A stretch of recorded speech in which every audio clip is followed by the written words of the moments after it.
నమస్తే.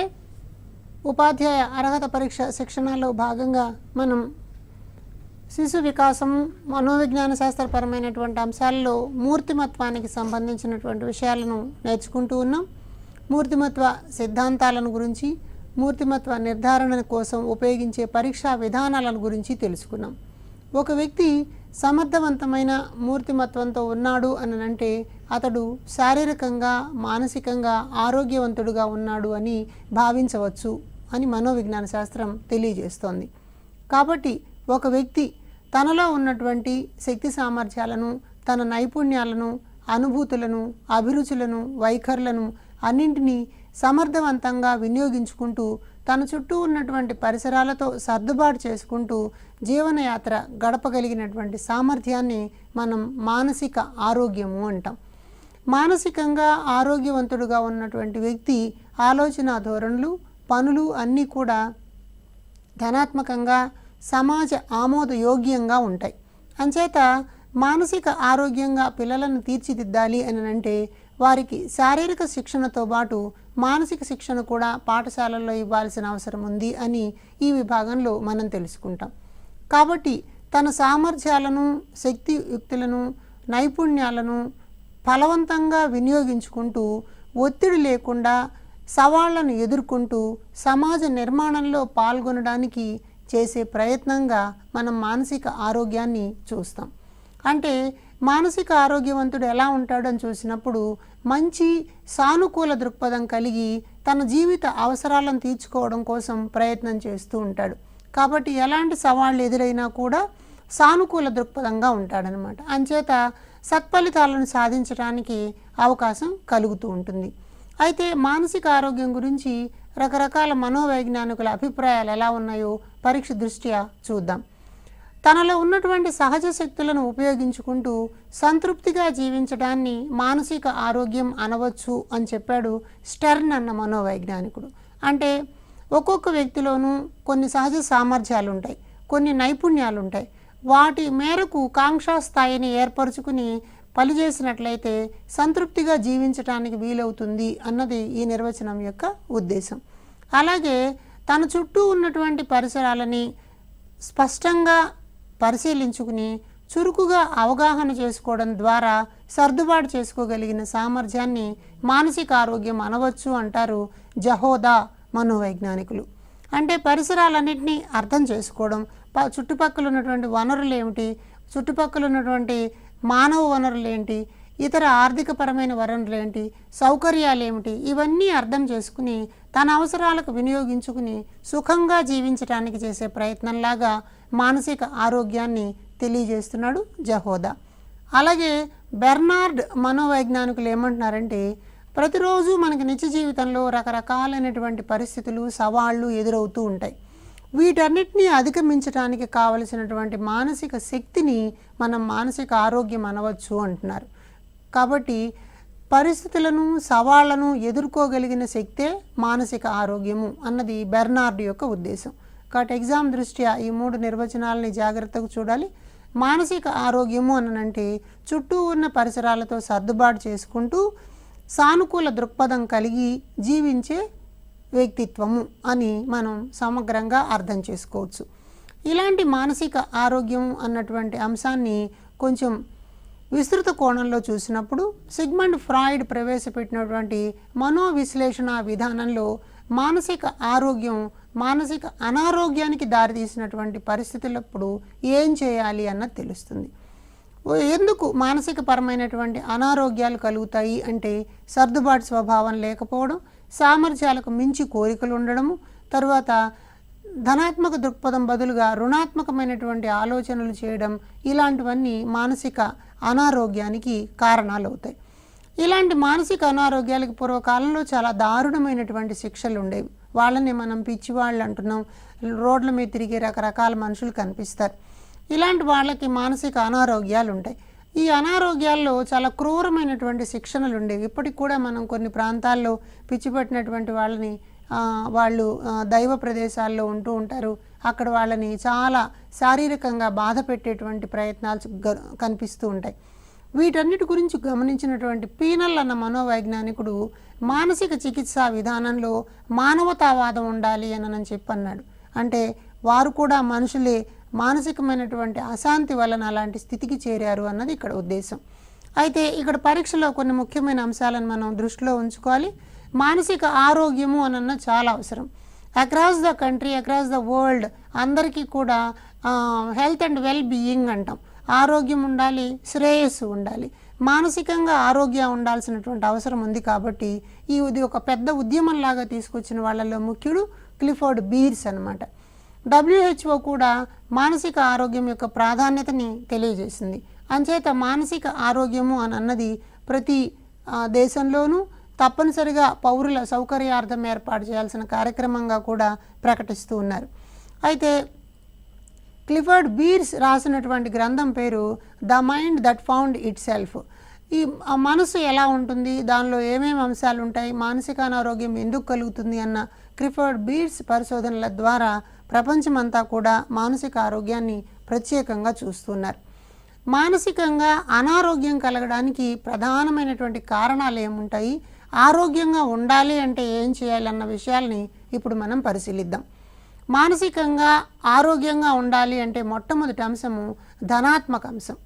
అంటే మానసిక ఆరోగ్యంగా ఉండడానికి కావలసిన పరిస్థితులను ఏర్పాటు చేయడం, అంటే తన సామర్థ్యాలను తాను గుర్తించుకునేటువంటి పరిస్థితుల్లో ఉంచడము, సామర్థ్యానికి అనుకూలమైనటువంటి లక్ష్యాన్ని ఏర్పాటు చేసుకోవడము, తర్వాత అన్ని విషయాల పట్ల సుహృద్భావ ధోరణితో పాజిటివ్ యాటిట్యూడ్ని పెంపొందించడం, ఇలాంటివి మనకి ధనాత్మక అంశాలు అంటాం.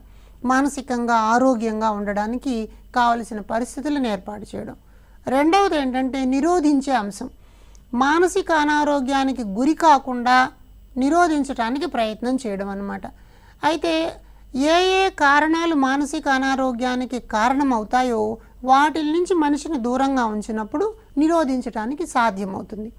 ఇలాంటి కారణాలను రెండు రకాలుగా చెప్తారు. ఒకటి ప్రోత్సహించే కారకాలు అంటారు. అంటే మానసిక అనారోగ్యానికి ప్రోత్సాహాన్ని కలిగిస్తాయన్నమాట. అవేంటంటే అభద్రతా భావం, ఒక ఇన్సెక్యూరిటీ ఫీలింగ్ ఉంటుంది. ఒక కొత్త ప్రదేశంలోనో, ఎవరు తెలియని మనుషులు ఉన్న చోట్ల, లేదా సరైనటువంటి సౌకర్యాలు లేని చోట్ల జీవించాల్సి వచ్చినప్పుడు ఒక అభద్రతా భావం కనిపిస్తుంది.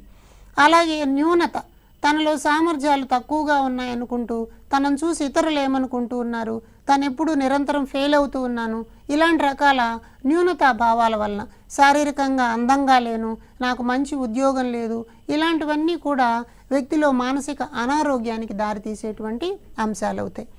అవే కాకుండా మరికొన్ని ఉంటాయన్నమాట. వీటిని ప్రోగు చేసే కారకాలు అని అంటారు. అంటే ఎగదోయడం అంటాం అన్నమాట. అంటే మానసిక అనారోగ్యాన్ని ఇంకొంచెం ఎక్కువగా చేస్తాయి. ఉదాహరణకి మనం బాగా ఇష్టపడే ప్రేమించే వ్యక్తిని కోల్పోయాం అనుకోండి, అతను మరణించాడు అనుకుందాం. అలాంటి సందర్భాల్లో తీవ్రమైనటువంటి ఒత్తిడికి గురవడం వల్ల మానసిక అనారోగ్యం కలుగుతుంది. కాబట్టి ఇలాంటి పరిస్థితుల నుంచి మనిషిని ముందుకు తీసుకుపోవడం అవసరం అన్నది నిరోధించే అంశంగా మాట్లాడతాం. ఇంకా మూడవది, ఒకవేళ మానసిక అనారోగ్యానికి గురైన తర్వాత చికిత్స చేయడం. తప్పనిసరిగా అతనికి మానసిక పరమైనటువంటి చికిత్స సైక్రియాటిస్ట్ దగ్గర ఇప్పించాలి. అయితే దానికన్నా ముఖ్యం ఏమిటి అని అంటే అసలు మానసిక అనారోగ్యం కలగకుండా చూడడం అన్నది చాలా ఇంపార్టెంట్. అయితే మానసిక అనారోగ్యం అన్నటువంటి భావన మనం పాఠశాల స్థాయిలో చూసినప్పుడు, పాఠశాలలో ఎక్స్ట్రీమ్ ఎండ్స్లోకి వెళ్ళిపోయినటువంటి మానసిక అనారోగ్యం ఉండదు, కానీ మానసిక అనారోగ్యానికి గురయ్యేటువంటి పరిస్థితులు ఉంటాయి. ఉపాధ్యాయుడు అనుసరిస్తున్నటువంటి బోధనా విధానాలు, కాఠిన్యంతో కఠినంగా ఉండేటువంటి సిలబస్, ఇతర స్నేహ సంబంధాలు లేనటువంటి పాఠశాల వాతావరణం, సరిగా గాలి వెలుతురు లేని తరగతి గదులు, విశ్రాంతి తీసుకోవడానికి లేకపోతే ఆడుకోవడానికి అనుకూలంగా లేనటువంటి పాఠశాల కార్యక్రమ ప్రణాళిక, ఇలాంటివన్నీ కూడా పిల్లల్లో మానసిక అనారోగ్యానికి కారణాలవుతాయి. అంతేకాకుండా సిలబస్లో ఉన్నటువంటి కాఠిన్యత, పరీక్షల ఒత్తిడి, మార్కులు తెచ్చుకోలేకపోవడంలో ఉన్నటువంటి ఇబ్బందులు, తోటివారు గేలి చేయడం, ఇలాంటివి కూడా పిల్లల్లో మానసిక అనారోగ్యానికి కారణమవుతాయి. అంచేత ఉపాధ్యాయులు ఇవన్నీ గమనించుకుని పిల్లలకి మానసిక అనారోగ్యం కలగకుండా సరైనటువంటి చర్యలు తీసుకోవాల్సిన అవసరం ఉందన్నమాట.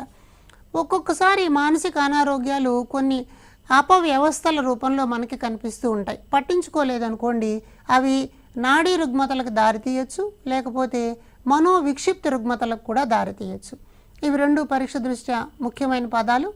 నాడీ సంబంధమైనటువంటి వ్యాధులు కూడా మానసిక అనారోగ్యానికి కారణమవుతాయి. అలాగే ఈ వ్యాధులు వచ్చిన వాళ్ళలో మనోవిక్షిప్త రుగ్మతలు వస్తాయి, తద్వారా దాన్ని మానసిక అనారోగ్యం అని గుర్తించవచ్చు. ఇలాంటి వాటిలో రెండు రకాల వ్యాధులు మనకు కనిపిస్తున్నాయి. ఒకదాన్ని సైకస్థేనియా అంటాం. సైకస్థేనియా అంటే అర్ధరహితమైన పనులను అదే పనిగా చేయడం. పాపం మానసిక అనారోగ్యం వచ్చినటువంటి వాళ్ళు ఒక దగ్గర కూర్చుంటారు, ఒకటే పనిని మళ్ళా చేస్తూ ఉంటారు. ఏడవడం, ఉన్నట్టుండి నవ్వడం, ఇలాంటివన్నీ మనకు అక్కడ కనిపిస్తూ ఉంటాయి.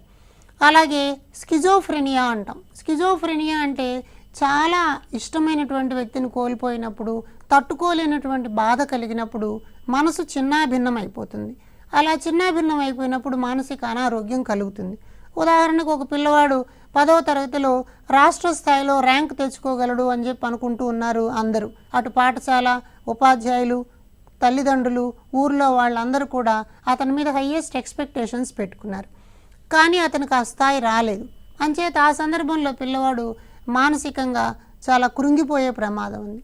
కాబట్టి దీనిని నివారించడం అన్నది చాలా అవసరం. కాబట్టి మానసిక ఆరోగ్యవంతులు ఉన్నప్పుడు మాత్రమే సమాజం అభివృద్ధి చెందుతుంది అని జాన్ డ్యూయీ లాంటి మనోవైజ్ఞానికులు కూడా చెప్పారనమాట.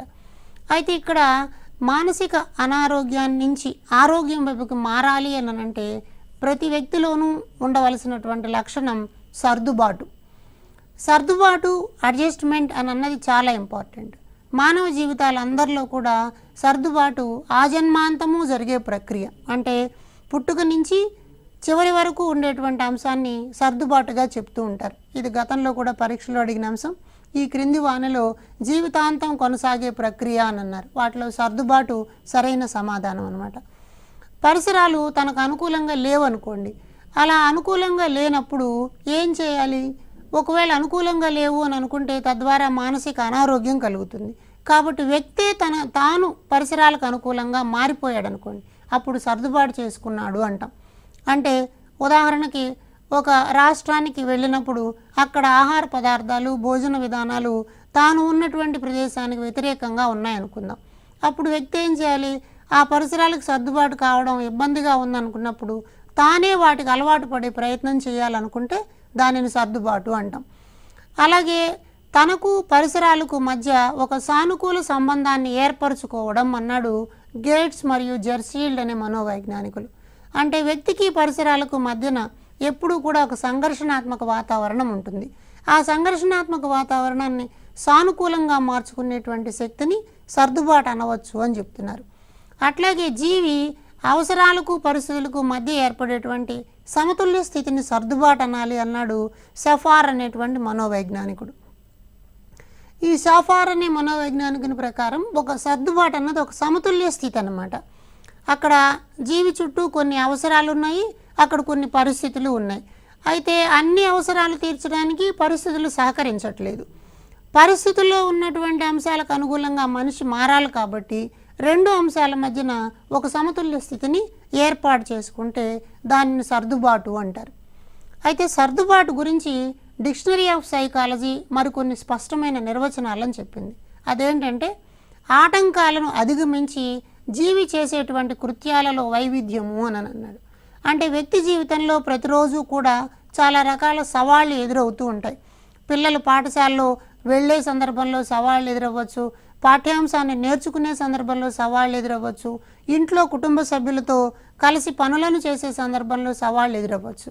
ఇలాంటి సవాళ్ళు ఎదురయ్యే సందర్భంలో పిల్లలు ఎన్ని వైవిధ్యభరితమైనటువంటి కృత్యాలను చేస్తారు, తద్వారా సర్దుబాటు చేసుకోవడానికి ప్రయత్నం చేస్తారు తెలుసుకోగలిగితే దాన్ని మనం సర్దుబాటు అంటాం. అదేవిధంగా భౌతిక సాంఘిక పరిసరాల్లో ఉన్నటువంటి ఆటంకాలను అధిగమించి చేసేటువంటి కృత్యాలలో వైవిధ్యం. మన చుట్టూ ఉన్న physical environment and social environment అంటే భౌతికపరమైన ఎండ, వాన, చలి లాంటి అంశాలు కావచ్చు. అలాగే రకరకాల వ్యవస్థలు ఉన్నాయి మన చుట్టూరా, సామాజిక వ్యవస్థలు ఉన్నాయి. ఈ సామాజిక వ్యవస్థల్లో వచ్చేటువంటి వ్యత్యాసాలలో కూడా మనం సర్దుబాటు చేసుకోవాల్సిన అవసరం ఉంటుంది. కాబట్టి సర్దుబాటు అని అన్నది మానసిక ఆరోగ్యానికి దారితీసేటువంటి ఒక ముఖ్యమైన ప్రక్రియగా మనం గమనించాలి. అదేవిధంగా మనం ఇక్కడ మరో అంశాన్ని కూడా పరిశీలిద్దాం. దానిని ఆటంకాలు అంటాం. ఆటంకము అన్నది ఎదురైతేనే సర్దుబాటు అన్నటువంటి అవసరం వస్తుందన్నమాట. సాధారణంగా మనం నిత్య జీవితంలో చేసేటువంటి చాలా పనులలో ఆటంకాలు ఎదురవుతూ ఉంటాయి.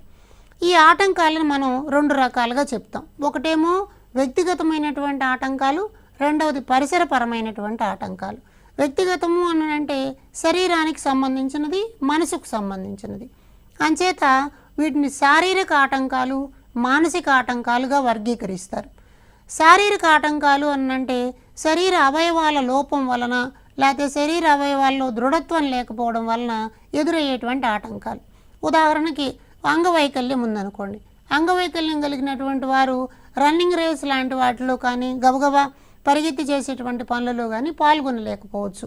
లేదా చెయ్యి సరిగా లేని వాళ్ళు, దృష్టిలోపం ఉన్నటువంటి వాళ్ళు, ఇలా శారీరకమైనటువంటి వైకల్యాల వల్ల మనం కొన్ని రకాల ఆటంకాలని ఎదుర్కొంటాం. అలాగే మానసిక పరమైన ఆటంకాలు. కొంతమందికి ప్రజ్ఞ, ఐక్యూ అన్నాం కదా, ఇంటెలిజెంట్ కోషెంట్, అది తక్కువగా ఉండొచ్చు. సృజనాత్మక ఆలోచన సామర్థ్యం లేకపోవచ్చు. చురుకుగా స్పందించేటువంటి స్వభావం లేకపోవచ్చు. అలాగే తెలివితేటలు లేకపోవచ్చు. ఇలా లేకపోవడం వల్ల మానసిక ఆటంకాలు కలుగుతూ ఉంటాయి. ఈ సందర్భంలో మనకి ప్రశ్నలు అప్లికేషన్ మోడల్లో వస్తాయి. ఒక చెయ్యలేని అంటే కుడి చేయి లేనటువంటి వ్యక్తి టెన్నిస్ ఆడాలనుకుంటున్నాడు. ఇతనికి కల ఆటంకము అంటారు. కుడి చేయి లేనటువంటి వ్యక్తి టెన్నిస్ ఆడాలనుకున్నప్పుడు అతనికి కలిగిన ఆటంకము శారీరక ఆటంకం. అలాగే మానసిక ఆటంకం. ఒక ప్రజ్ఞాలబ్ధి 20 కన్నా తక్కువ ఉండేటువంటి వాళ్ళు విషయాలను నేర్చుకోలేరు. ఇది మనకి మానసిక ఆటంకంగా కనిపిస్తుంది. అలాగే పరిసర సంబంధమైన ఆటంకాలు ఉంటాయి. వీటిల్లో కొన్ని ఫిజికల్ ప్రాబ్లమ్స్ కనిపిస్తాయి. ఉదాహరణకి ఒక నదీ ప్రాంతంలో నది దాటి వెళ్ళాలి, కాలువ దాటి వెళ్ళాలి, లేకపోతే అడవులను దాటాలి, రైల్వే ట్రాక్ను దాటడం, రోడ్డు దాటడం, ఇలాంటివన్నీ కూడా మనకి భౌతికపరమైన ఆటంకాలు. అందుకని ప్రభుత్వాలు పాఠశాలలను ఏర్పాటు చేసేటప్పుడు భౌతిక ఆటంకాలు లేకుండా పిల్లలకు అందుబాటు దూరంలో ఉండేలాగా పాఠశాల ఉండాలి అని చెప్పి మనకి DPEP జిల్లా ప్రాథమిక విద్యా పథకము అన్న పథకంలో ప్రతిపాదించారు. అంచేత ప్రతి కిలోమీటర్ లోపల ఒక పాఠశాల ఉండడం అన్నది జరుగుతోందన్నమాట. అలాగే సామాజిక ఆటంకాలు. ఇప్పటికి కూడా సమాజంలో చాలా రకాలైనటువంటి దురాగతాలు కనిపిస్తాయి. అంటే లింగ వివక్షత కలిగి ఉండడం, ఆడపిల్లల పట్ల చిన్నచూపు చూడడం, అలాగే కులాలు మతాల మధ్య అంతరాలు ఉండడం, సామాజికంగా రకరకాల కట్టుబాట్లు, ఆచార వ్యవహారాల పేరిట జరిగేటువంటి ఇబ్బందులు, ఇవన్నీ కూడా సామాజిక ఆటంకాలుగా కనిపిస్తాయి. అంచేత ఈ రకపు ఆటంకాలను అధిగమించినట్లయితే సర్దుబాటు చేసుకోవడానికి వీలవుతుంది. ఒకవేళ అధిగమించలేకపోతే ఏమవుతుంది అని చూసినప్పుడు, అధిగమించలేకపోతే వచ్చేటువంటి పరిస్థితిని సంఘర్షణ అంటాం. ఇది కూడా మన పరీక్షలో ముఖ్యమైనటువంటి అంశం. సంఘర్షణ అనేది ఎందుకు వస్తుంది? ఉదాహరణకి ఆటంకము అనుంది. ఒక పిల్లవాడు ఒక మంచి పాఠశాలలో చేరాలనుకున్నాడు. కానీ ఆ పాఠశాలకు వెళ్ళాలి అని అంటే ఒక నదిని దాటి వెళ్ళాలి, సౌకర్యాలు సరిగా లేవు. అలాంటప్పుడు ఏర్పడేటువంటి ఉద్వేగ స్థితిని సంఘర్షణ అంటాం. కాబట్టి 2 అంశాల మధ్యన ఏర్పడే మానసిక ఉద్వేగ స్థితి అని అన్నాడు డగ్లస్ మరియు హాలండ్ అనే మనోవైజ్ఞానికులు. కాబట్టి సంఘర్షణ అన్నదాన్ని మనం ఎలా అర్థం చేసుకోవాలి? 2 అంశాలు ఉన్నప్పుడు ఆ 2 అంశాల మధ్యలో ఏదో ఒక దాన్ని ఎంపిక చేసుకునే సందర్భాల్లో వచ్చేటువంటి ఒక ఉద్వేగపరమైనటువంటి స్థితి, దానిని మనం సంఘర్షణ అంటాం. ఉదాహరణకి టెట్ ఉందనుకోండి. టెట్లో పేపర్ 1 రాయడమా, పేపర్ 2 రాయడమా, BED వాళ్ళకి పేపర్ 2 కూడా అవకాశం ఇచ్చారు కదా, 2 రాయాలి అని అనుకుంటాం. రెండిటికి సంసిద్ధత చెందాలి అన్నప్పుడు, రెండిటికి రెడీ అవ్వాలన్నప్పుడు చాలా కష్టంగా కూడా అనిపిస్తుంది. ఇలాంటి స్థితిని మనం మానసిక ఉద్వేగ స్థితి అంటాం. అలాగే ఎక్కువ విరుద్ధమైనటువంటి కోరికల వల్ల ఏర్పడేటువంటి స్థితి అన్నాడు లెహనర్. అంటే ఎక్స్ట్రీమ్ ఎండ్స్లో ఆలోచించినప్పుడు, విరుద్ధమైనటువంటి కోరికలు ఉన్నప్పుడు సంఘర్షణ వస్తుంటుంది. మన దగ్గర తక్కువ డబ్బులే ఉంటాయి, కానీ ఎక్కువ ఖరీదైనటువంటి మొబైల్ ఫోన్ కొనాలనుకుంటూ ఉంటాం. అది సాధ్యం కాదు. తక్కువ రేట్లో ఉన్న ఫోన్ కొనుక్కోవడానికి ఇష్టం ఉండదు. కాబట్టి ఇక్కడ కలిగేటువంటి స్థితిని మనం సంఘర్షణ అని చెప్పచ్చు అంటారు మనోవైజ్ఞానికులు. ఈ సంఘర్షణలు ఎలా ఉంటాయన్నది మనకి పరీక్ష దృష్ట్యా చాలా ప్రధానమైంది. ప్రతి టెట్లో కానివ్వండి, టీచర్ రిక్రూట్మెంట్లో కానివ్వండి, దీని మీద ప్రశ్న తప్పనిసరిగా వస్తూ ఉంటుంది. ఈ సంఘర్షణను మనం ఇలా చూడొచ్చు. ఉపగమ సంఘర్షణ అంటే రెండు మనకి నచ్చినవే అవుతాయి.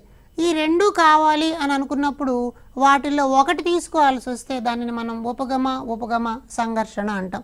అంటే మీకు కొత్త డ్రెస్ కావాలన్నా మొబైల్ ఫోన్ కావాలన్నా అన్నప్పుడు కొత్త డ్రెస్సు మొబైల్ ఫోన్ రెండూ కావాలి అన్నప్పుడు ఏది ఎంపిక చేసుకోవాలన్న దగ్గర ఇలాంటి సంఘర్షణ వస్తుంది. అలాగే పరిహార సంఘర్షణ, రెండు వద్దు అని చెప్పేటువంటి స్థితుల్లో రెండు ఇష్టమే లేవు కానీ ఒకటి ఎంపిక చేసుకోక తప్పకపోతే దానిని పరిహార సంఘర్షణ అంటాం. మీకు ఇడ్లీ ఉప్మా రెండు టిఫిన్స్ చేసి పెట్టారు కానీ ఆ రెండు ఇష్టం లేదు, ఇడ్లీ ఇష్టం లేదు, ఉప్మా ఇష్టం లేదు, కానీ తప్పనిసరిగా ఆ వేళ అదే తినాల్సి వస్తే వాటిలో ఏదో ఒకదాన్ని ఎంపిక చేసుకునే దగ్గర కలిగే సంఘర్షణని పరిహార సంఘర్షణ అంటాం. అలాగే పరిహార, ఇష్టమైనది ఎంపిక చేసుకోవాలనుకుంటాం కానీ దాంట్లో ఒక నష్టం కూడా ఉంటుందన్నమాట. గులాబీ పువ్వుకి కింద ముళ్ళు ఉన్నట్టుగా అది ఇష్టమైనది తీసుకుంటాము కానీ దాంట్లో నష్టం కలిగిస్తుంది. ఇలాంటి రకాల అంశాలని మనం పరిహార అని అంటాం. అలాగే పరిహార, రెండు ప్రతికూల అంశాలు ఉంటాయి. ఈ రెండు ప్రతికూల అంశాలు లేదా రెండు అనుకూల అంశాల్లో ఒకదాన్ని ఎంపిక చేసుకునేటువంటి సందర్భం.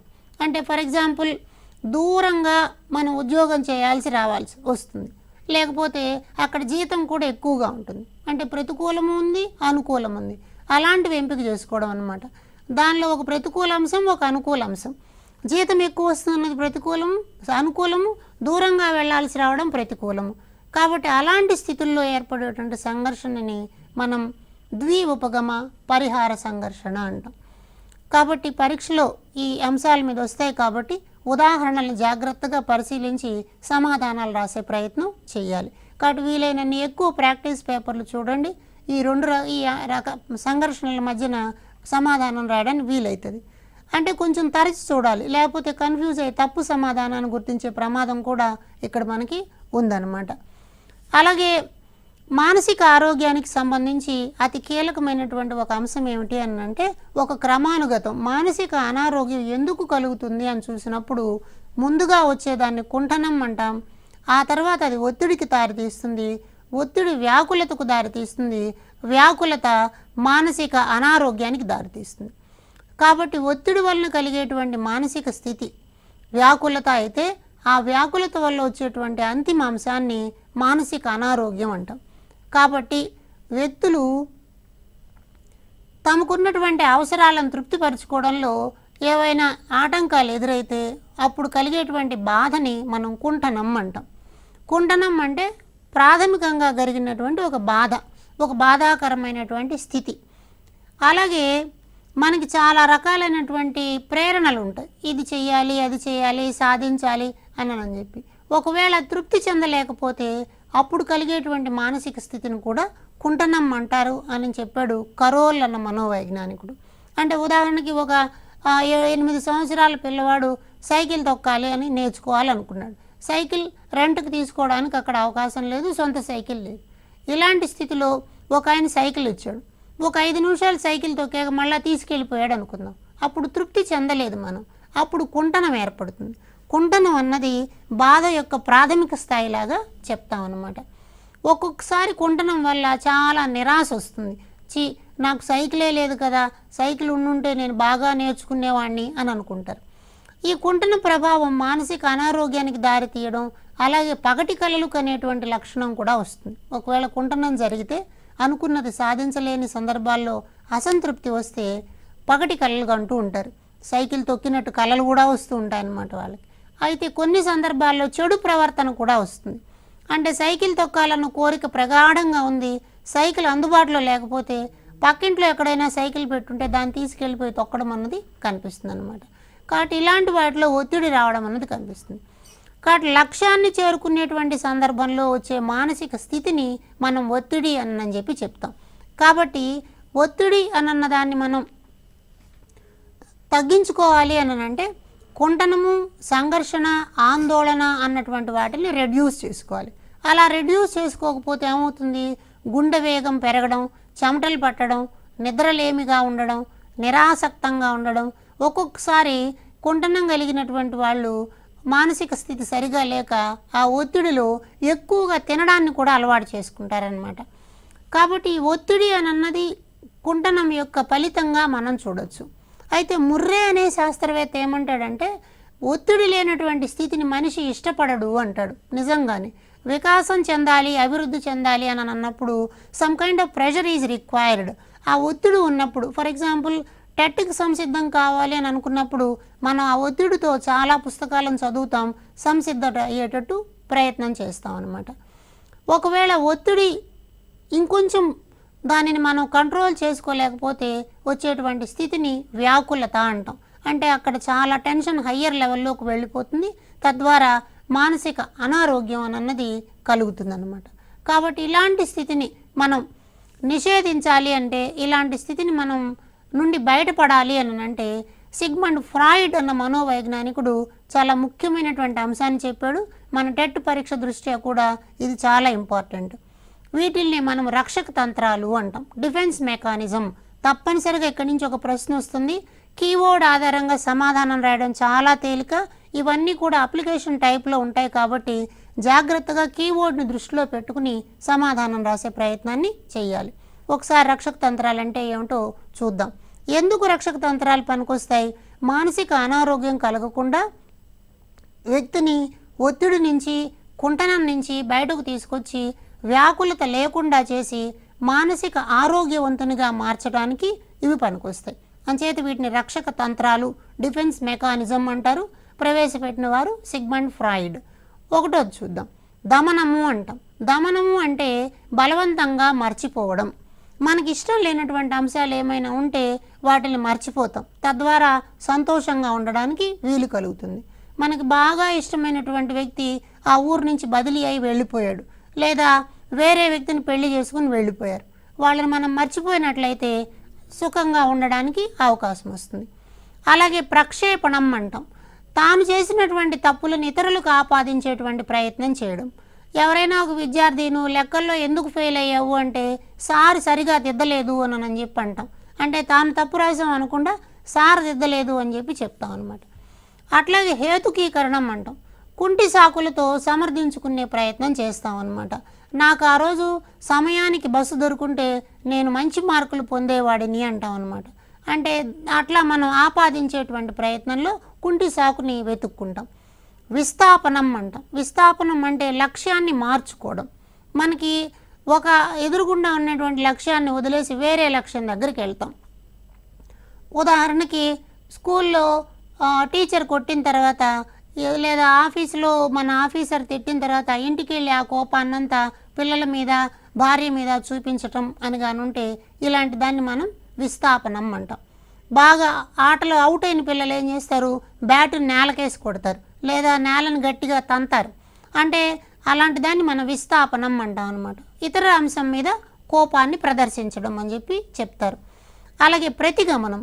ప్రతిగమనం అంటే వెనకకు తిరిగి ఆలోచించుకునే ప్రయత్నం చేయడం అంట. కొంతమందికి వెనక్కి వెళ్ళిపోతారు, అంటే వాళ్ళు చిన్నప్పుడు ఇలా ఉండాలి అని చెప్పి అనుకుంటూ ఉంటారు. కాబట్టి స్కూల్లో చేరి అలా అక్కడ చిన్నపిల్లల్లాగా ప్రయత్నించే ప్రయత్నం చేస్తారు.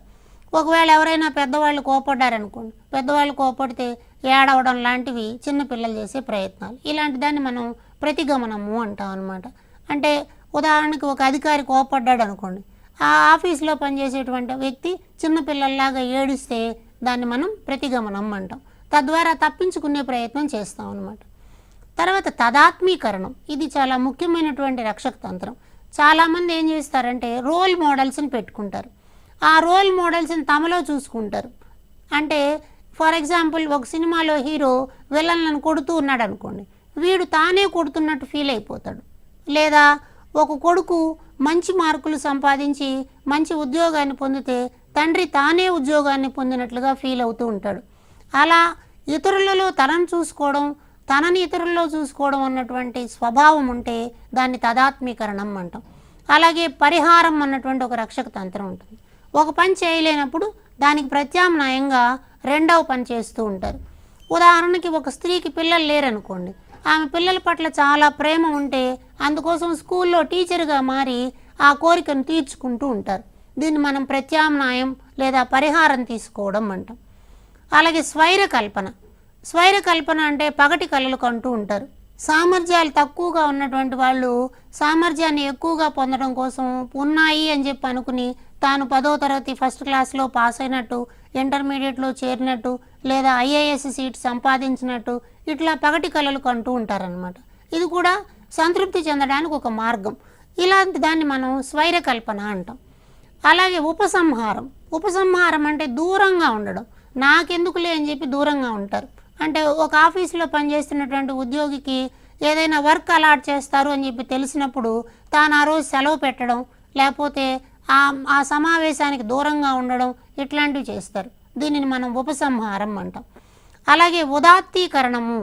ఈ ఉదాత్తీకరణం అంటే మంచి వైపుకు మరలుతారు. ఇది కూడా ఒక రక్షక తంత్రం అన్నమాట. అంటే అక్కడ జరిగినటువంటి ఫలితాలు వ్యక్తిలో చాలా బాధని ఆవేశాన్ని కలిగించిన ఆయన సమాజానికి చెడు చేయకుండా మంచి పని చేస్తాడు. ఉదాహరణకి ఒక వ్యక్తి ఒక అమ్మాయిని ప్రేమించాడు. ఆ అమ్మాయి వివాహం చేసుకోలేదు అనుకోండి. అప్పుడు ఈయన భగ్న ప్రేమికుడుగా మారిపోతాడు. కవిత్వం రాయడం, బొమ్మలు గీయడం ఇట్లాంటివి మొదలెడతాడు. అంటే మంచి వైపుకు మారడం అన్నది కనిపిస్తుంది. అలాగే మరొక రక్షక తంత్రాన్ని ప్రేరకం తారుమారు అంటాం.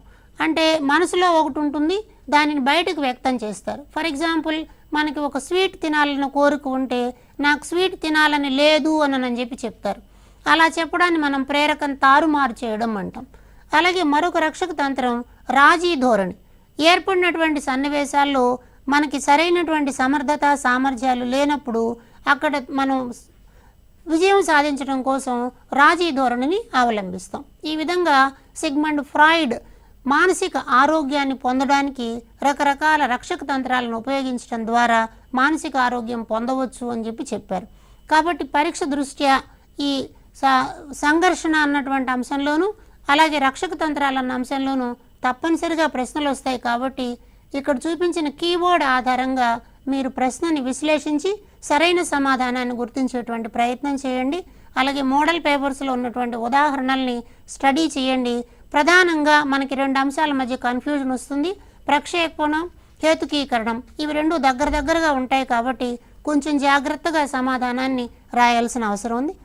కాబట్టి మనం ఈ మూర్తిమత్వ పాఠంలో మూర్తిమత్వ సిద్ధాంతాలు, మూర్తిమత్వాన్ని అంచనా వేసేటువంటి పద్ధతులు, అలాగే మానసిక ఆరోగ్యం గురించిన విభిన్న విషయాలను తెలుసుకున్నాం. వీటి ద్వారా పరీక్షలో మంచి మార్కులు పొందడానికి మనకు అవకాశం కలుగుతుంది. ధన్యవాదాలు.